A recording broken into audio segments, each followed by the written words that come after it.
Ever since its debut in the summer of 1977, the Star Wars series became a staple of not only American culture, but of sci-fi. The epic series documenting the battle between good versus evil captured the minds of not only the world, but even the attention of the president, sort of. A fair deal. The fact that they don't take it means that I should somehow, do a Jedi mind meld with these folks and convince them. These films also set box office records too. Well, the Force was with them. Hundreds of Star Wars fans who've camped out at local theaters for the past few days finally have their tickets for the space saga's latest installment, The Phantom Menace.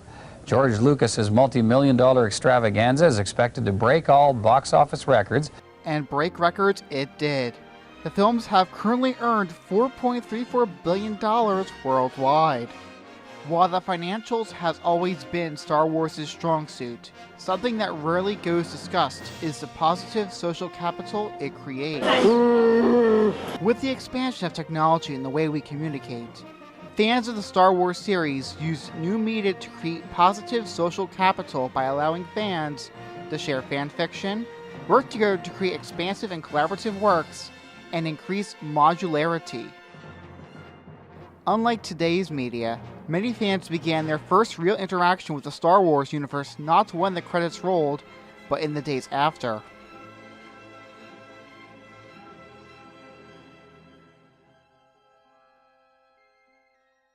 Star Wars becomes participatory culture the moment in which a kid playing with an action figure begins to make up their own story.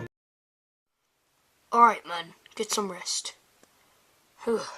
Finally, we've been walking for miles. When children play with action figures, they're becoming immersed in the story through ownership. Hold on, sir. It's from the Chancellor. What are you doing? As time goes on, many of these children expand how they choose to interact with the series, especially in the form of fan films.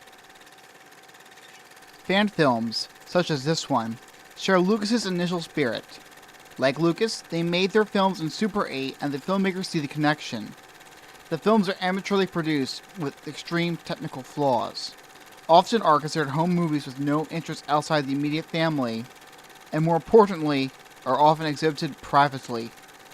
All of this changed though when digital filmmaking and the internet came into play.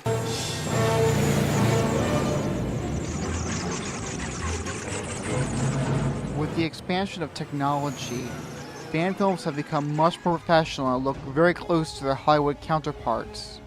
They also allow for greater range of sharing.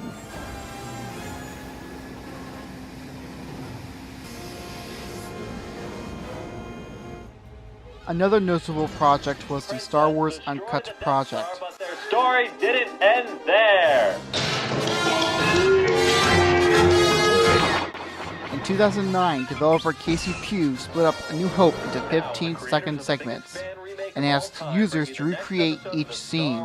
Within 9 months, Pugh had a full product.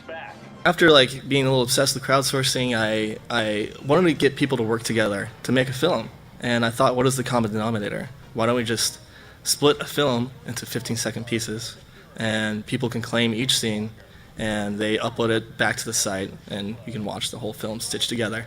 When you introduce passion into a project, people are willing to do anything, and they kind of just put Star Wars Uncut off this chart. And the reward for people is just being a part of the project and seeing themselves in the end result. What Pugh says is something very similar to what Cherokee says in Here Comes Everybody, that people have a desire to make a meaningful contribution where we can take part. In other words, our social tools are turning love into a renewable building material. When people care enough, they can come together and accomplish things of a scope and longevity that were previously impossible.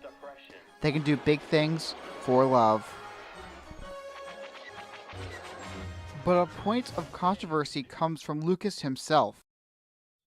So I was never really able to tell the story that I wanted to tell when we were thinking about reissuing the films for the 20th anniversary. And I said, well, this is a great chance for me to experiment with a new technology. It's also going to lie to us about these characters. It's going to take the edge off of Star Wars. Some changes were merely technical, while other changes, such as who shot first, changed the fabric of the entire story. Despite this, there's a glimmer of hope.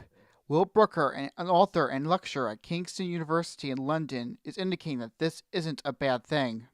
I suppose we must accept that now there are several different ideas of Star Wars canon. Some fans will accept anything George Lucas says is canon and revise their own idea accordingly.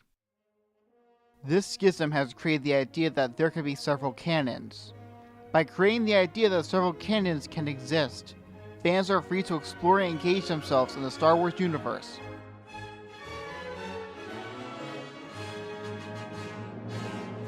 Overall, the use of new media by Star Wars fans allows them to be more immersed into the universe through gaining a wider audience and to allow for greater discussion and debate.